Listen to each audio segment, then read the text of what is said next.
Everyone, welcome to Kol Shira in partnership, of course, with Breslov.org and Yeshiva Teresh Shimon. Okay, we have Parshat Chukas, and it's very interesting that we have Chukas by itself, because we still have it's still leap year this year, right? We usually have Chukas and Bolak together, right? We usually have them together. We have Chukas by itself, so we're going to learn many beautiful things. Let's go over the Parsha in general outside now. We'll go over the things in the Parsha, and then we'll learn something specific. I found something very beautiful as to why is Parshas the Parsha Parah Adumah right after the story of Korach. It's an interesting thing. Our last week's Parsha, so it's very interesting. We're going to learn some interesting. So let's talk about a few different things. Now we know that when it came to the Parah Adumah, nobody understood the Parah Adumah. Even we know that Shlomo Melech, which was the wisest man in the world, and he was bewildered by the mitzvah of Parah Adumah. And because of that, he felt if he didn't understand all of the mitzvahs, he didn't really understand any of the mitzvahs. Now was Shlomo Melech the wisest man of all time. Now, there's a few very interesting things. Hashem told Moshe Rabbeinu the reason for Parah Adumah, but that's only for Moshe to know the reason, and nobody else knew the reason. That's an interesting thing. Now, we know that in total there were 9 Parah Adumahs, right? There were 9, since it was introduced, there were 9. The 10th one is supposed to be the one that when Mashiach comes, will have the Parah Adumah. Now, every Parah Adumah had to have part of the ashes of Moshe's Parah Adumah. You understand? In other words, it was always mixed in a little bit. They always saved a little bit because, again, Moshe Rabbeinu understood the reason for the mitzvah, and they say mitzvah's tzrichas kavana. A mitzvah needs kavana, right? Now, if the mitzvah needs kavanah, Moshe Rabbeinu understood the kavanah, and now we would understand why they would always mix a little bit of the Heifer from Moshe Rabbeinu's Parah Adumah into the Parah Adumah. Now, another interesting thing in the Parsha we see Hashem it tells Moshe Rabbeinu to take the Parah Adumah from the people and give the Parah Adumah to Elazar HaKohen. Very interesting. Very interesting. I know we know at the end of the Parsha, Aharon HaKohen, he passes away. But Aharon HaKohen over here was alive and well. So why does the Torah say to give the Parah Adumah and let Elazar, he should be the one that sacrifices, that does the sacrifice and takes care of the burden and takes care of the whole Parah Adumah? It should be done through Elazar. Interesting idea. Listen to this. There's an idea of ein kateger nases saneger. Right? There's an idea that you don't take the prosecutor and make the prosecutor into the defense attorney. Right? You don't use the guy that was the prosecuting attorney you should never use him to be the defense attorney. Now we know that the Parah Adumah, Rashi brings down from Moshe Darshan. He brings down the reason for the Parah Adumah was because of the Ched HaEgel. Right? We had that terrible Ched HaEgel, which was the worst sin that we were involved in, and because we were that, and this is the Rabbi Darshan explains that you take the same way when the mother, if the mother is in the palace with the king, and the baby, her baby makes a mess, right? So the mother comes to clean up the mess, right? You know that, right? The mother always comes to clean up the mess of the baby. Correct, Ernie? You right? You agree? Right. The mother comes. So here we go. We have the Parah, which is the Mami Par, coming up to clean the mess for the Egel, the baby cow. And that's what the Parah Adumah is all about. That would make us understand why the nations of the world, they're always questioning, they're always wondering about this mitzvah of the Parah Adumah. They always want to know, what is this about the Parah Adumah of all the mitzvahs? Why they want to know why? Because they always want to bring up the past.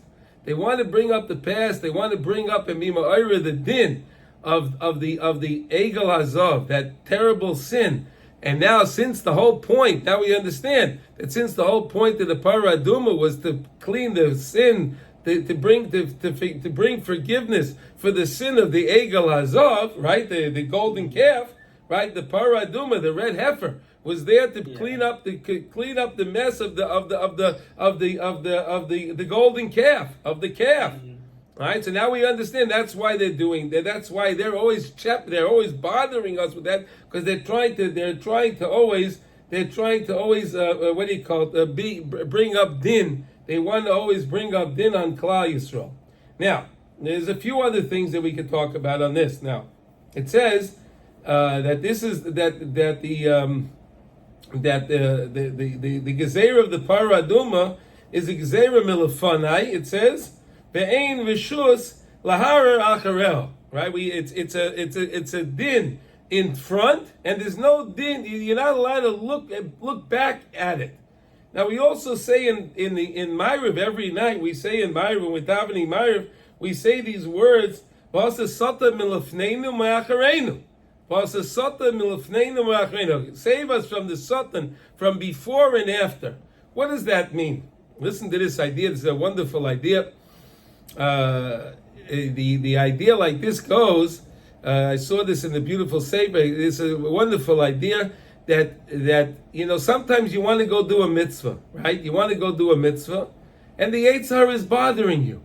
Yeah, it's late. It's maybe someone else will do it. This and that, and the other thing. If you get to finally, that's what it means. The satan milafneinu. In other words, before the mitzvah, lifnei mitzvah, before the mitzvah, Hashem protect me from the satan. But after you do the mitzvah. The Satan likes to come up with the guy. He says, you're a big tzaddik. Look at that. You overcame me. You overcame. I tried to get you not to do the mitzvah, but you did the mitzvah anyway. He wants us to have thoughts of godless, of greatness. He wants us to be a little bit of a little arrogance. We should have a little arrogance. Why? Because we know when we have arrogance, that's the worst thing. If we take it, and if we did the mitzvah because we had through arrogance, it causes the Yetzer Hara the Satan can take the benefit of the mitzvah that we did. So that's why we beg Hashem in the Ma'ariv. It's so important when we say Hashkiveinu Avinu Saraseh, right? When we say that, we're saying those words. What are we saying? We're saying, Hashem, protect me from the Satan before I do a mitzvah. Let me do the mitzvah. And after I did the mitzvah, help me that I don't come to any arrogance that I did the mitzvah. I did it. I thank you, Hashem, that you gave me the ability to do the mitzvah. Always thank the Rebbeinu Shalom. Thank HaKadosh Baruch Hu, because He gave you the opportunity, the ability, the wherewithal to do the mitzvah. And that's a very, very, very important idea. Anytime you're going to do anything, whether you get up in the morning for Shachris and you were thinking not to get up, you were thinking, you'll go to the next minyan, you'll go whatever, you did, and you overcame it and you did it. You wanted to give some tzedakah, whatever it is, and then you were thinking, should I give it or not? And you gave the tzedakah, right? Now, any kind of mitzvah, any mitzvah it is at all. Always thank Hashem. Always remember to thank Hashem that He gave you the ability to do the mitzvah. Never take credit for yourself that you did the mitzvah, because yes, Hashem allowed me to do the mitzvah. He gave me the opportunity to do the mitzvah. We always have to thank the Rebbeinu Shalom. Now, there's another few other nice things. We know there's a Gemara in Kedushin that brings a very famous story that you could probably ask any of the kids that go to Cheder, right? Any kid in school, you'll ask him about this. There was a fellow named Dama ben Netina, right? There was a guy named Dama ben Netina. Who was this guy, Dama ben Netina? Dama ben Netina was someone that lived in Ashkelon. He lived in Ashkelon, right? Ashkelon is a beautiful city in Eretz Yisrael, right? Today you can go visit Ashkelon. He lived in the city of Ashkelon. Okay, what happened? Listen to this. The Gemara says that on the Urim v'Tumim, right? We had the Kohen had the breastplate, right? He wore the breastplate, and on the breastplate he had a stone, a specific stone for each one of the Shvatim. Right, each one of the Shvatim, Reuben, Shimon, Levi, Yehuda, Yisachar, all the Shvatim had a special stone. And we know that on the breastplate, whenever there was a question that they had, they would ask the Urim v'Tumim, and the letters would be boilet. The letters would shine, would protrude, the stones to let them know the code message. I mean, that was an amazing thing if you think about it. You're talking about there was a technology that was connected to Hashem's grid, right? That was amazing, right? You had a question, you were able to ask the Choshen Mishpah, you were able to ask the Urim V'Tumim. It's amazing. Well, look what happened now. One day, the stone from Shevet Binyamin got lost. They looked, and the stone wasn't there. Now, wait a second. You need to have all, the same way when you have anything, you have a Parsha in the Chumash, in your mezuzah, or your tefillin, or the Sefer Torah, everything has to be complete. So if the Urim V'Tumim didn't have the stone, so then you couldn't use the Urim V'Tumim. I don't understand how it got lost, but that's not the point. It was lost. So they heard that there's a guy that lives in Ashkelon. His name is Dama ben Netina, and he has this stone. Wow, could you imagine? Could you imagine that? The Gemara says, you can look it up in the Gemara in Kedushin. It's Lamed Aleph. Somewhere over there you'll find the story in Kedushin if you want to see it. It's a fascinating story. And so they sent from the Beis Hamikdash. They sent some emissaries with some money in order to go to Ashkelon. It's a pretty nice trip to go from Yerushalayim to Ashkelon today. If you were driving, on the highway, just you understand, if you went today, it would probably take you about an hour and 20 minutes, hour 30 minutes to get to Ashkelon from Yerushalayim. So that was a pretty big trip. It was a pretty big trip. So they get to Ashkelon, and they find this guy Dama ben Netina, and they say to him, "Okay, we heard that you have this stone. We need the stone." So he says to them, "Well, I can't give you the stone now. You can't have the stone now." And they said, "Listen, we're offering you." They offered him a huge amount of money. I don't know, let's say 10,000 gold coins for this stone. They offered him a huge amount of money. And he said, no, I can't sell you the stone now. I can't sell you the stone now. They doubled the price. They tripled the price. They 4 times the price. They didn't know they didn't understand why he doesn't want to sell them the stone. What happened? His father was sleeping. The guy's father, let's call him Vinny. Vinny was sleeping. He didn't want to wake up his father. You hear this? He didn't want to wake up his father. And the father had the key. The father had the key, whether it was in a box under where his feet were, whatever the story was, wherever it was, the father had the key. And he didn't want to wake up his father. You see, this is a Gavaldig guy that had kibbutz of. Unbelievable, mamish, unbelievable that he had such a kibbutz of it. And HaKadosh Baruch Hu made it that it was noiled a Parah Adumah be'edroi.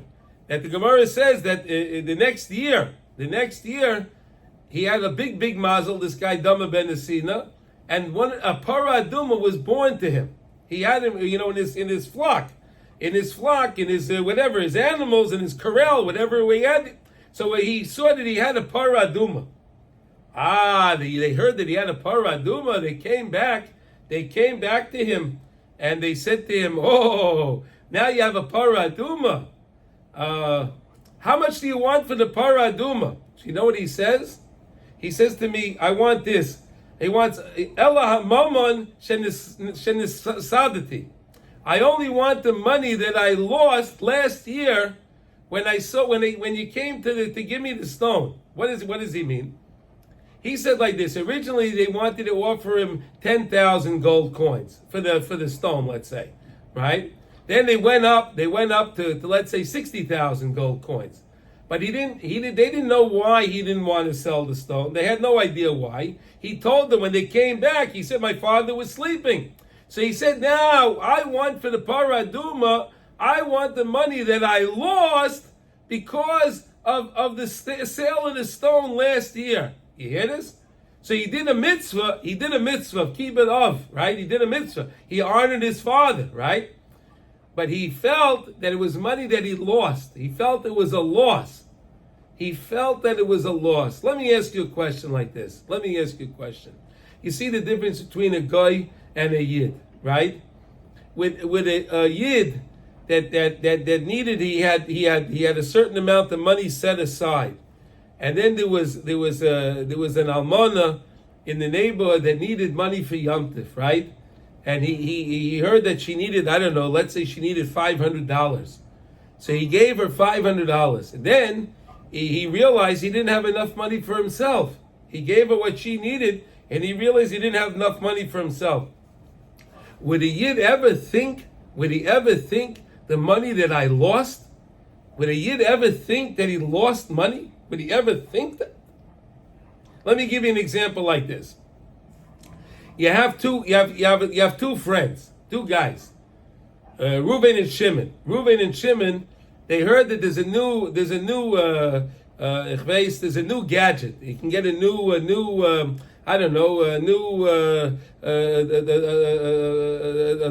electronic toy, something. They found there's a new telephone, a new this or whatever it is, and they both decide they're going to go get this phone.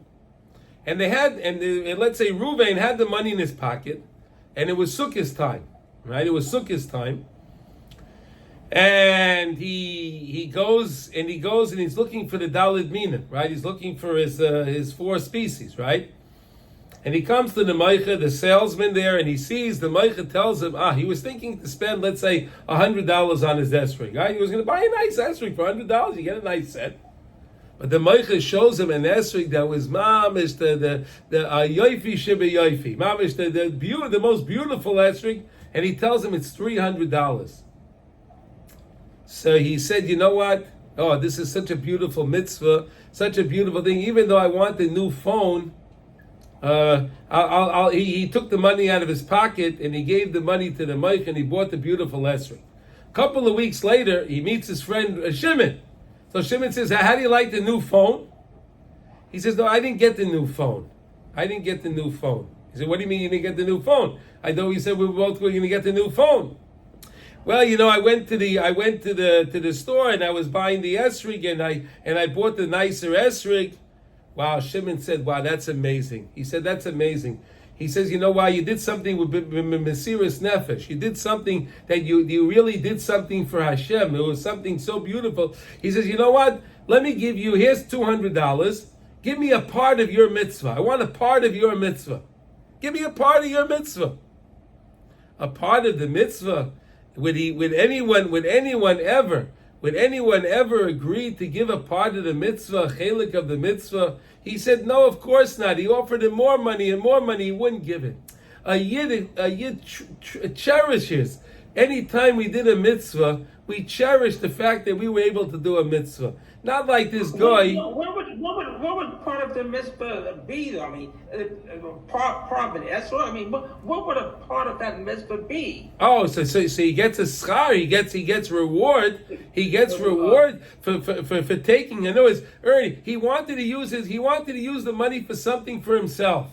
He wanted to use the money to buy himself something, right? Oh. And he took that money that he was going to use for himself, and he used it for the mitzvah. Oh, that's a special thing. That's very special. That's HaKadosh Baruch Hu cherishes such a thing, right? What was it? I guess Shmuel, who was his friend's name? Shmuel? No, Shimon. Let's say Shimon. I just made up two names. So what did Shimon mean when he said he wanted? Oh, okay. So in other words, I want to buy from you. I want to be a partner in your mitzvah. Let me give you an example. Okay. We know that there was Yisachar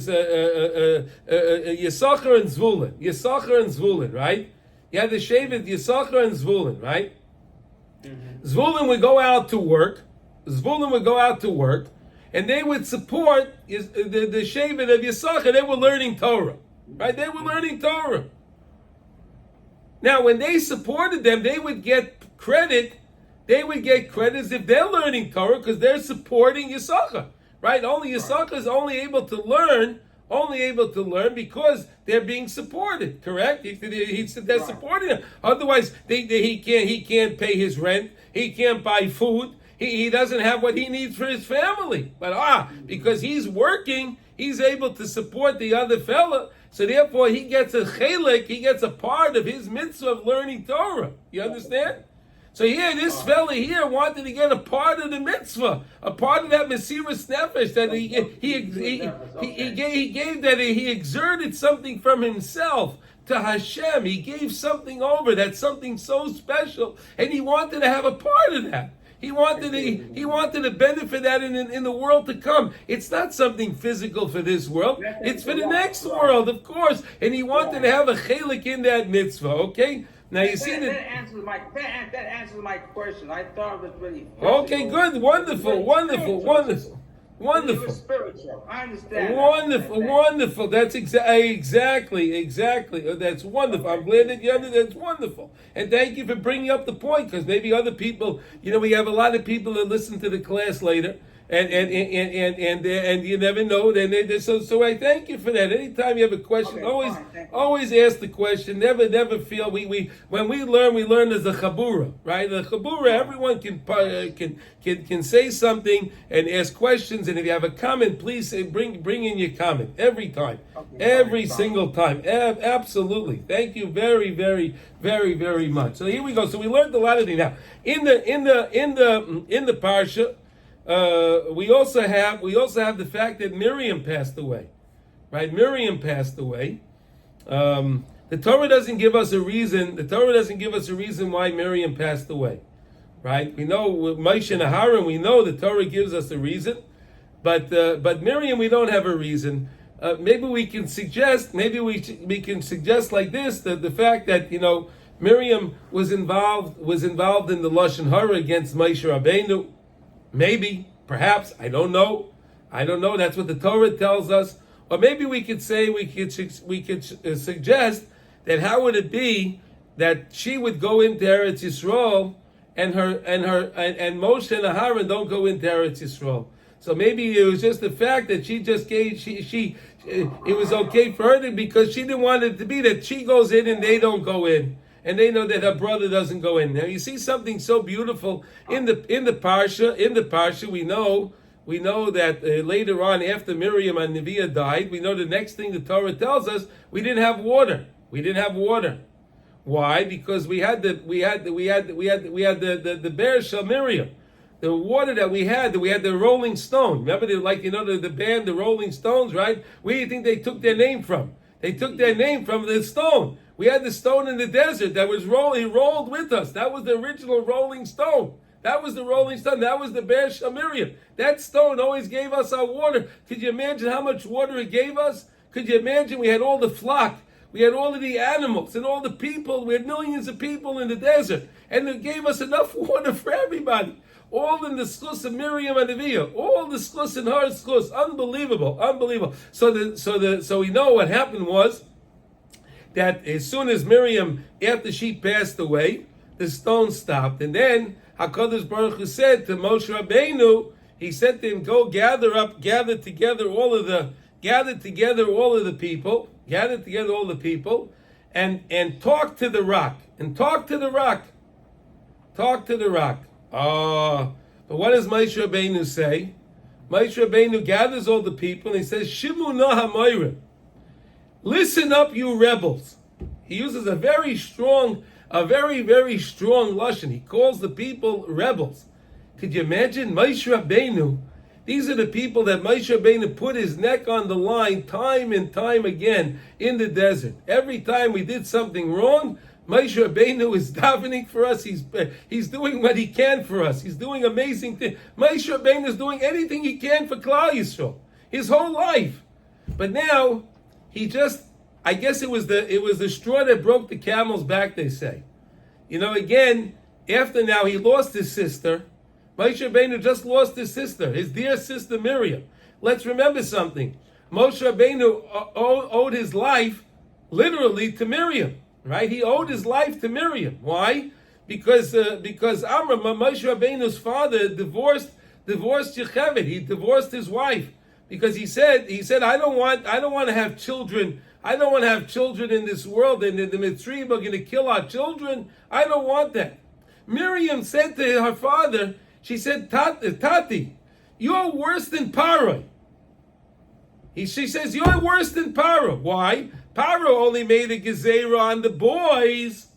Only the Jewish boys you have to throw, you have to kill. But he had no gezerah on the girls. You're worse. You made a gezerah that we can't even have girls. That's what she told us. So her father got married to his wife. They married again. And then Moshe Rabbeinu was born. Then what happened when Moshe Rabbeinu was born? Miriam was the one that put him in the little basket and down the Nile River to save him. So Miriam was so sweet. She loved her little brother. She did anything for her little brother. And now Miriam Hanaviyah, she passed away. Could you imagine how Moshe Rabbeinu felt? He lost his sister.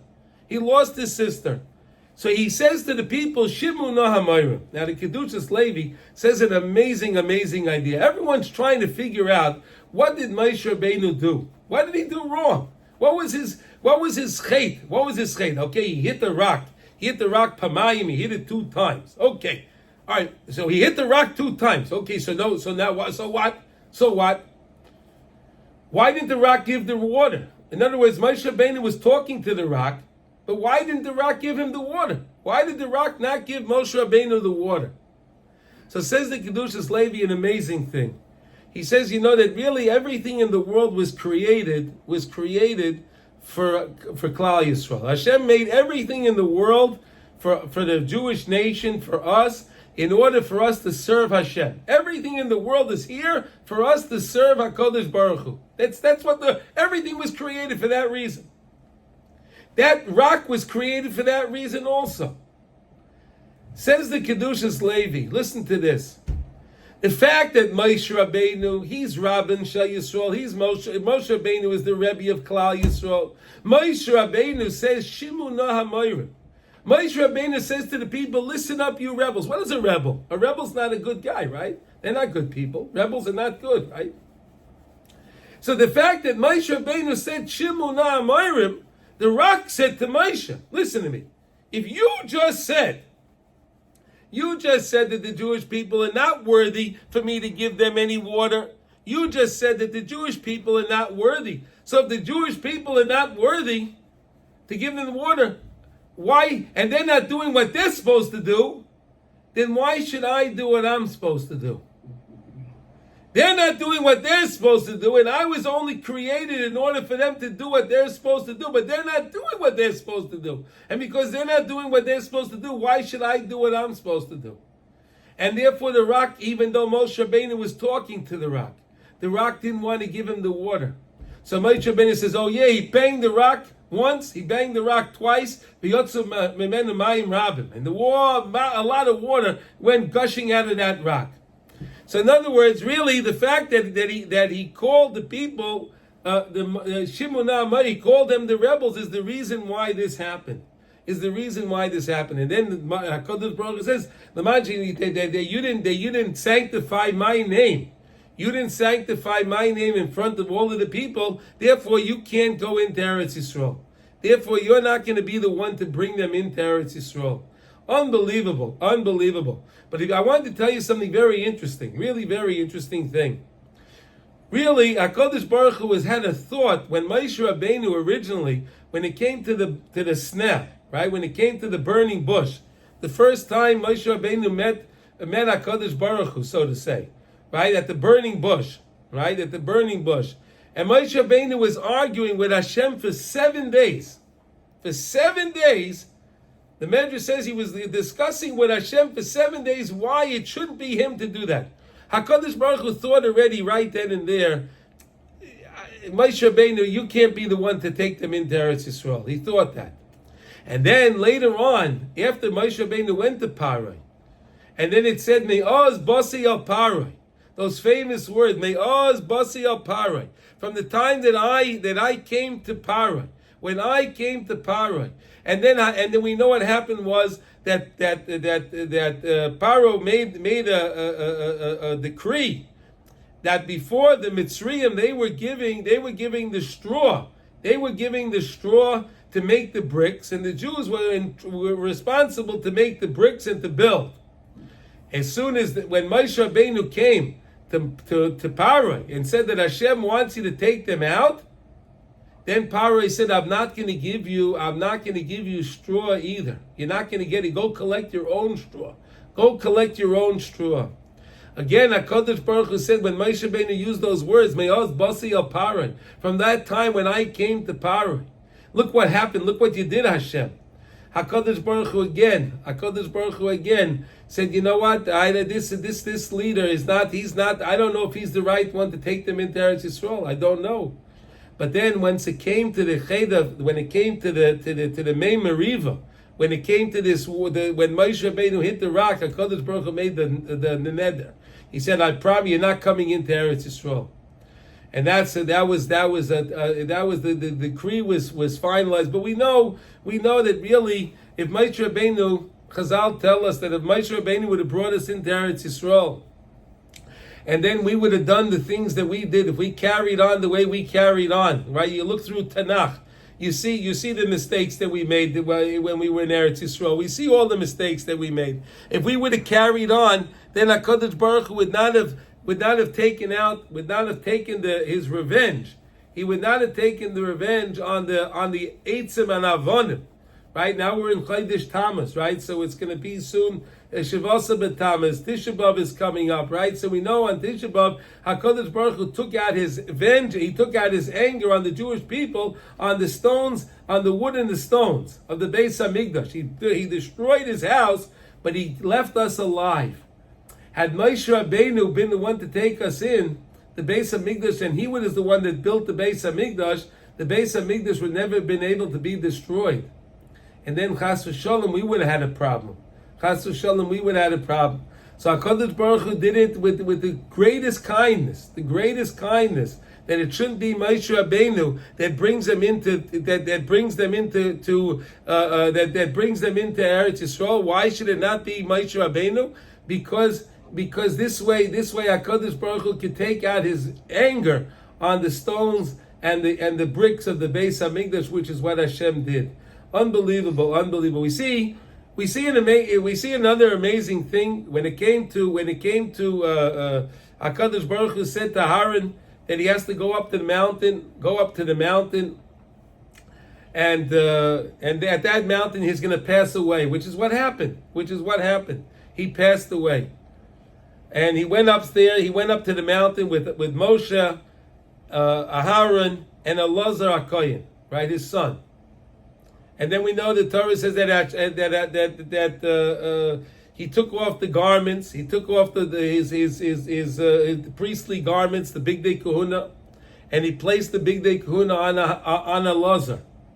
And then the Medrash says that there was a mita, there was a bed with a candle that was burning in this mountain where they went up into the mountain, the cave that they went into. There was a bed. And there was a candle. And then we learned from there that we know whenever someone passes away, we light a candle. Ner Adam Nishmas Nishmas Adam, right? Right? How's it go? What's the statement? Ner Adam Nishmas. We know that the Neshama, what? Ner Adam Nishmas Chaim. Nishmas Chaim, right? We know that the Neshama lives on. Now Adam Nishmas right, Nishmas Chayim. What does that mean? What does that mean that the Neshama lives on? The Neshama lives on, and the Neshama is compared to a candle. We learned it from this thing, or this idea where Aharon went up to the mountain to pass away, and there was a candle burning there. Therefore, we learned that we always, when a person passes away, you always light a candle to remember the person's Neshama. To remember the person's Neshama, you remember with a candle. Interesting thing, when he came down from the mountain, so the people asked, "Where's Aharon?" So Moshe Rabbeinu said that Aharon passed away in the mountain, and the people didn't believe him. So what happened? HaKadosh Baruch Hu made a miracle that the people saw the bed of Aharon where he was lying on the bed. They saw it floating. They saw the bed floating. The people all saw that. And they realized that he died.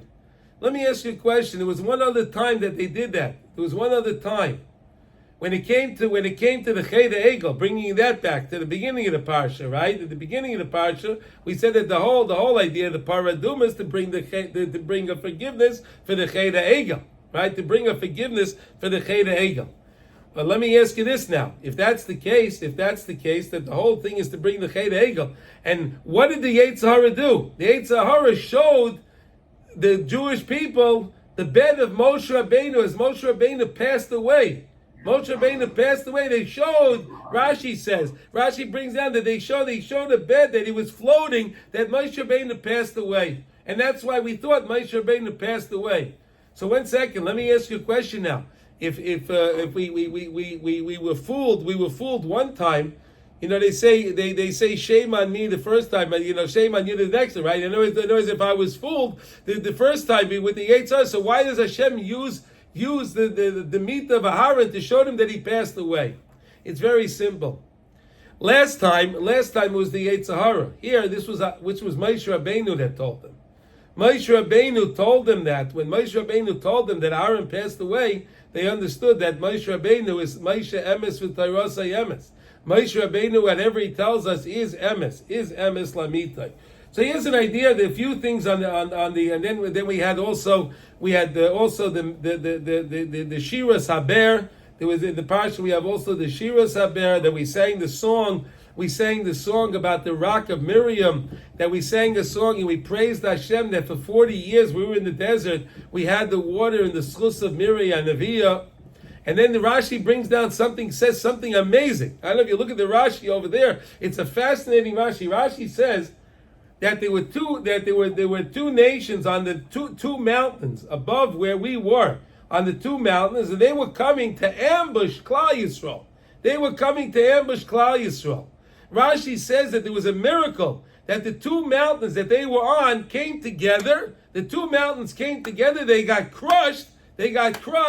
And then they fell, all the dead soldiers, they all fell down. We saw that. And we saw HaKadosh Baruch Hu saved us from that. So we sang Shira. That Hashem saved us from the ambush, from the so that they were trying to attack us. And also for the fact that we had the bear for 40 years, and that was the song. I mean, pretty much that's the what we had. Oh, we have one more thing, another very famous thing that happened in the Parsha. Right? We complained about the mun. Right? We also complained about the mun. We called it the lechem akilko. It was we said that this is not fit food for us. This is not fit food for us. Hashem got very angry. That again we complained about the mun. We complained about the mun. We know that the mun was such a special food that we have the kana and the veshe. We have two. We have the windpipe and we have the food pipe. Right? We know that the mun was so pure, it went down the veshe. It didn't go down the regular thing to go into our stomach to get refiled. It went down the windpipe. It was so pure. The food was the mun was so pure. It went down the windpipe. It was so pure. It didn't have to get purified. It was pure. It was the lechem abirim. It was the same lechem that whatever that means that the malachim eat. Whatever that means. So what does Hashem do? Hashem sends the burning snakes, right? The Nechashim Asrafim. He sends these burning snakes, and we're getting bit by it. And HaKadosh Baruch Hu says to Moshe Rabbeinu, he should make a saraf. He should make a saraf. He tells him to make another snake. Make another snake. And Moshe Rabbeinu takes Moshe Rabbeinu takes a copper. He takes copper, and Moshe Rabbeinu makes a copper snake. He makes a copper snake, and he puts it up. And anyone that looked at the copper snake, with even if they got bit by the snake, they would get healed up. They would get healed up. So the Gemara asks the question: what do you mean? Was it the snake? Was it the snake that saved the people? And even when we had the Milchama of Amalek, when Moshe Rabbeinu's hands, as it says, Yadav Shel Moshe, is that where the Yeshua came from? Does the Yeshua come from the snake? Does it come from that Moshe Rabbeinu made the covenant? No. The point is that we looked up. We look up to Hashem. Moshe Rabbeinu put the snake high. He put it high. You look up. When you look up and you realize the Yeshua always comes from Hashem. Right? The same way when it was Moshe Rabbeinu had his hands up. we were winning. When he put his hands down, we were losing. Why were we losing? Because we weren't thinking to think, excuse me, to thank HaKadosh Baruch Hu. It's all about thanking HaKadosh Baruch Hu. That's really what we have to do, is always thank the Rabbeinu Shalom. Always thank the Rabbeinu Shalom. Okay, so this is pretty much the Parsha. Does anyone have any questions or any comments on this? Yeah, let me ask a question. Why did we need so many Parah Adumahs? Why wouldn't one could atone for the mitzvah of... Oh, very good. Okay, very good question. Okay, so anytime... Well, okay, let's discuss the Parah Adumah. Okay, good point. Okay. Anytime that someone did that had to be, that was involved in a funeral, right? A funeral is a mitzvah, right? You go to someone passed away, and you have a lavas mace, right, to escort the mace and to bury the mace. Okay, but now if you did that, you came in contact with the tumah, right? You come in contact with tumah mace. That's a very big tumah. Now that tumah that we come involved with, you can't then do anything of holiness. You can't be involved. You can't go to the Beis Hamikdash. You can't eat kachim. You can't eat You can't do all these things because you were involved. What do you need? You need to be sprinkled on the third and the seventh day. You have to be sprinkled 2 times. Right, on the thumb, right? The whole thing of how it had to be done. The person had to be sprinkled twice in 7 days. Then he had to go to the mikveh, and he had to wash his clothes and go to the mikveh. And then and then here of shemesh, and then he would be purified on the end of the 7th day. Ernie, let me ask you something. You know, there's only so much ashes that comes from a parah, right? One parah is only so big. It's only so big. Now, you have millions of people, and millions of people had to go to funerals and this and this, so they constantly had to get sprinkled with the ashes. They mixed it with water. They took what do you call it? An eitz erez, right? And they took the hyssop branch with a talah shani with a string, and they would mix it and they would sprinkle it on the person. They would sprinkle it. Okay, so and there was, as time went on, they needed more. They needed more Parah Adumahs. Right, and they said that the 10th Parah Adumah is going to be when Mashiach comes. We'll have the 10th one, right? Again, because of the 10 spheres, that'll be the 10th one. And somehow we still have somewhere we have some of that ash from Moshe Rabbeinu's Parah still there. It's somewhere in the world. We don't know where it is, but Mashiach will know where it is, and they're going to take some of that ash from Moshe Rabbeinu's Parah, mix it with our Parah Adumah. Mitzvah Hashem, very soon, very soon, and we'll all be sprinkled with the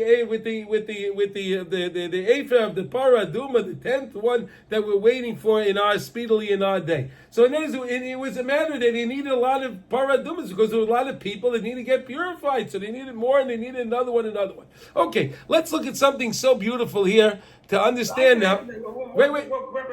Remember, 9 wouldn't be enough then. It was saying that 9 Parah Adumahs would not be enough. Well, listen, it was enough. It was enough, Ernie. It was enough. Okay, listen, it was. I don't know. It was enough. Okay. Here, look. Let's understand now why does the Torah introduce the mitzvah of Parah Adumah close right by Korach? What are the 2 things? So look what he says. So look at the beautiful idea. Parah Adumah. Here we're reading right over here. I'm pointing. You see that? You see that here? Parah Adumah. Isa bepsikta.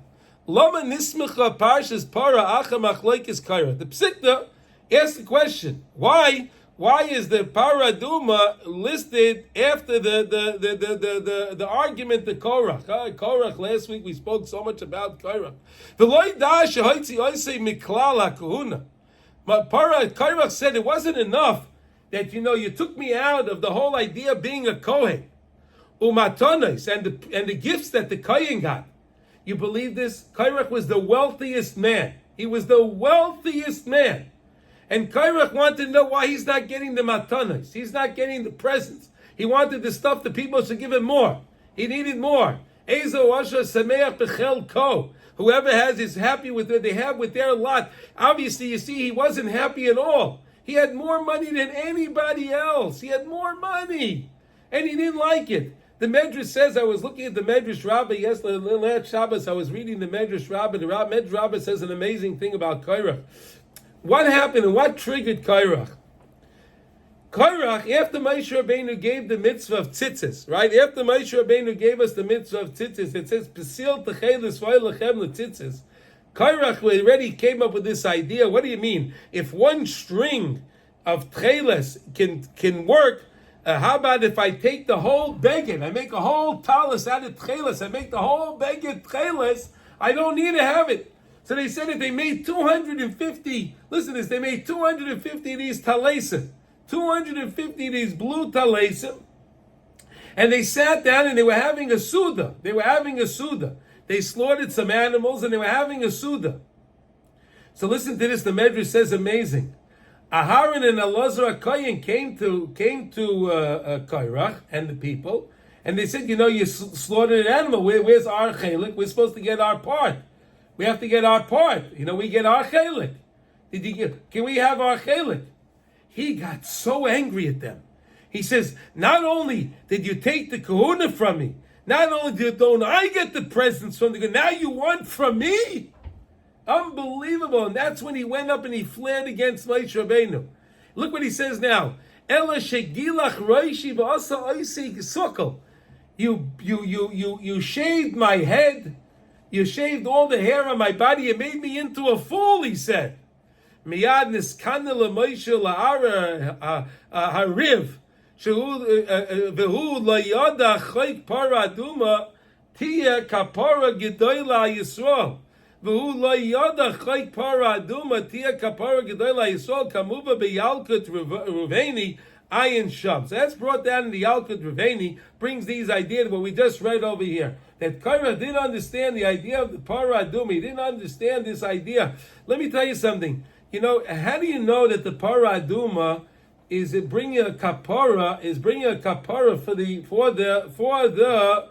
the Egel Azov? The word kapara, it's kipara, the same way Hashem forgave us for the Egel Azov.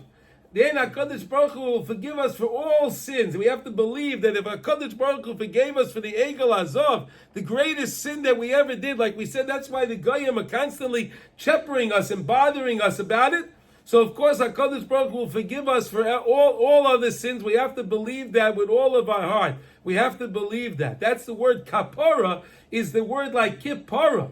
Kippara, like the part, the same way Hashem forgave us for the Parah Adumah, for the Egel Azov with the Parah Adumah, HaKadosh Baruch Hu forgives us. That's just a side thing. Ki Parah Adumah ma'isa b'chutz. Interesting idea. The Parah Adumah was brought outside.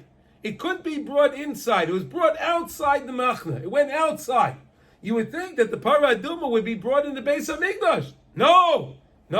Take this cow, this perfect cow that had no black hairs on it at all. If it had 2 black hairs, it was disqualified. If somebody would sit on the cow, if they used the cow to plow, if you leaned on the cow, the cow's disqualified. It's disqualified. They say that there were signs to tell. How did they know if the Parah Adumah wasn't ever used? So they say there's something on the neck. They would look on the neck. They knew a certain spot to look on the neck. And they would look at the hairs on the neck. And if any hair was bent over, if the hair was bent over on that part of the neck, they would know that Parah Adumah was used. That Parah Adumah was used and it's disqualified. They say that they would look at the eyes of the Parah Adumah. If the eyes of the Parah Adumah were crossed in any way, if they looked crossed in any way, they would know that Parah Adumah was used. Amazing things, the signs that they used to do to tell if the Parah Adumah was used. Unbelievable. Okay, but you had to take this Parah Adumah, this amazing cow, and bring it outside. You didn't do it inside. You have to bring it outside. You don't make it inside. Unbelievable. Why was it outside? Let's look over here. Mace. Ki ha-meis metame betuma chamura mi'oid mechma shenasa perid bein ha-pnimius v'achitzoinis sheze ikra ha-misa v'oz nechozem ha-chitzoinim mi'oid shehem ha-sitra de-misaba. What is he saying over here? What happens? In other words, when somebody passes away, you have the pnimius, which is the neshama. The panemius is inside which is inside the chitzonius, the external place. What is that? That's the guf, the body. So the neshama is inside the body. It keeps the body holy. But as soon as the neshama leaves the body, it becomes impure because the neshama left it. The neshama left it, and that's where the tumah sets in. An amazing idea also with the Parah Adumah, no one understood that if someone was dealing with the offer of the Parah Adumah, he was carrying, he was holding it, he was sprinkling it, he became impure. But the guy that he sprinkled it on becomes pure. No one can understand that. How can it be that I'm the one sprinkling it on you, and now I become impure and you become pure? I mean, if this stuff purifies, so then how come I become impure and you're pure? How does that work? They didn't understand it. No one understood. How came? Ikar hatahara ayidei Parah Adumah shemaseha bachutz. It was always done outside. It couldn't be done inside. The Parah Adumah was brought outside. She mitaheres kol mekoymas achitzonim umegareshes achizosam misham ad sheyesh lo koyach letah mitumas meis. So you took it outside. The same way the neshama is inside the guf, the neshama is inside our guf. When the neshama leaves, then it makes it impure. So the Parah Adumah would go outside to even purify the external things. That's why the Parah Adumah had to be brought outside. That's why it was done outside. It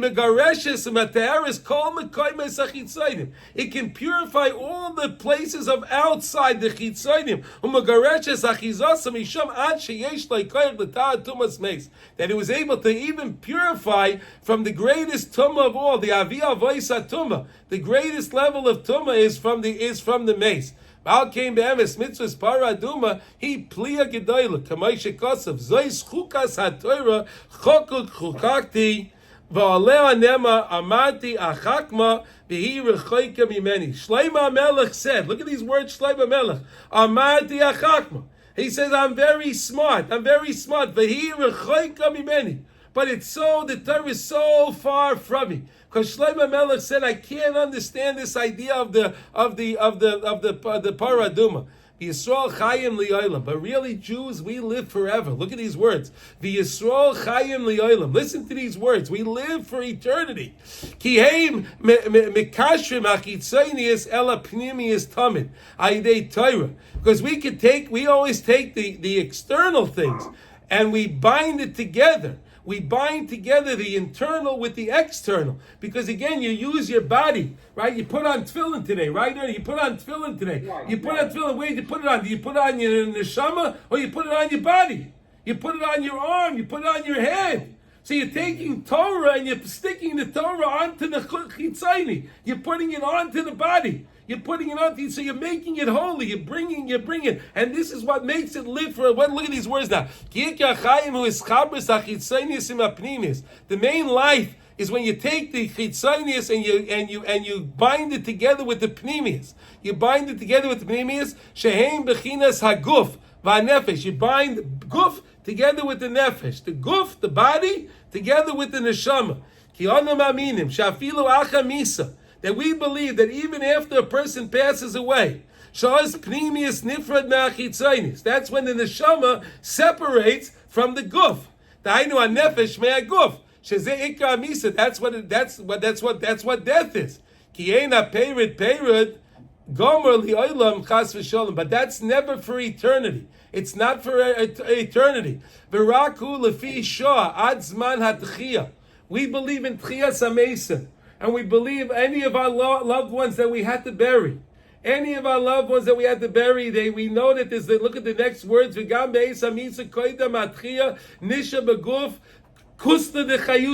There's a little bit of life force left in the body. The guf is never completely dead. There's always a little bit of something left in the body. The same way you can understand is when you take a seed. When a seedling is in the ground, you plant the seedling, right? The seedling, right when that seedling starts to disintegrate, and there's almost nothing left of it. When there's almost nothing left, that's when it sprouts out. That's when it sprouts out. That's the same thing with the body. The neshama leaves the body, but there's a kusta de chayusa. There's still a little life source in there. Kamaisha kasa bezayir kadosh. The Zayir Kadosh explains this. Avamech mashabashas amisa merachekes haneshama mayaguf. But when a person passes away, the neshama leaves the guf. It gets distant. There's a little life force, but it's really hidden. It's really, really, really, really hidden. Therefore, on the mace comes this great tumah, comes a great ma'oi. The more you put your panemius together and you join it together with the chitzonius. In other words, when a Jew, why does it mean that we say that Rishayim anikra mesim afilu b'chayayim? Why is a Rasha called dead even when he's alive? For this reason.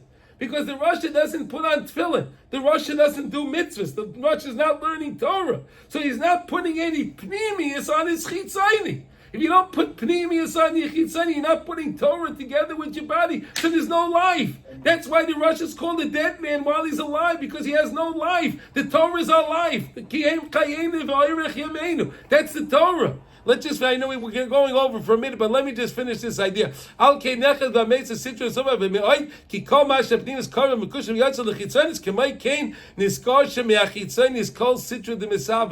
that's how we can get away all the impurity from our bodies. We're really impure. But we make ourselves pure. How do we make ourselves pure? By doing mitzvahs, learning Torah. And that's how we keep ourselves to be pure. We're all pure. We're Amshei Kodesh. We're holy people because we have the Torah. Okay? K'may kein is koshem yachitzon is called sitman derabba b'pnimis ein lahem achiza. Because when there's pnimius in the body, there's no impurity. When you have Torah in you, you have no impurity. Al kein ameish and esrachik mimen nemiyoida pnimius. Al metame betuma chamura moed. Therefore he dies, he gets it now. Aval pichein anam aminim shegam ba'ameis yesh by chiba behelim gadol im apnimius ki nisha by kusta de chayusa asher daika al yedei ze yiske l'chayim amitim acher kach la'acher atchia. After tchias amesim, when Mashiach is going to come and we'll have that 10th Parah Adumah mirtz Hashem. Ba'al zeh Merame's mitzvahs Parah Adumah shehi chuka gedoyla. This is an ordinance. We cannot understand this idea. We cannot understand this idea of how there's a pneumius, there's something that Torah is in the body and it keeps the body pure. And if the person takes the ash, he takes the ash from the Parah Adumah, he becomes impure. But if he sprinkles it on somebody else, that person becomes pure. We don't understand that. Avalal kalpanim ayidei mitzvah zoy shel Parah Adumah anu royin she'efshel l'toher afila mitumas meis. But we see through Parah Adumah, a person can even be purified from the avi avoisa tumah of meis. And that's why it was done outside, to show that even outside the guf, which is considered outside, but you put pneumius in there, put the Ephah on the Parah, which is the chuk, the Torah. You sprinkle the Torah on the person.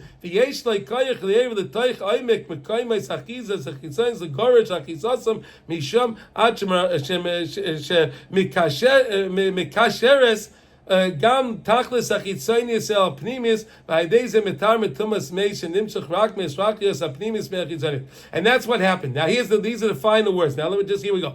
The Korach with Korach with his mistake, his argument that he went pogam b'chol zeh ki cholak al Moshe shu klal Torah. He was arguing on Moshe that Moshe Rabbeinu Torah's Moshe. He was arguing on Torah's Moshe. V'haydei cholak apnimis. And therefore he separated the pneumius from the chitzonius. That's what he did. He took the pneumius, he took the Torah of Moshe, he took it out of the chitzonius, the guf. Uncles says what happened? Vispale Korach. He made a separation, he made an argument, he was disparaging, he made a pliga, he made a separation. So then what happened to him? when he did that, ki kofa beikar veloy hemin sheyicholim lekasher chitzayin yisrael pnimis. He didn't want to believe that you could bind the pnimis with the chitzayin yisrael the Torah mitzvahs, and therefore, since that was the case, I'll just finish off outside like this. We understand, and therefore, Korach couldn't stay in the world anymore.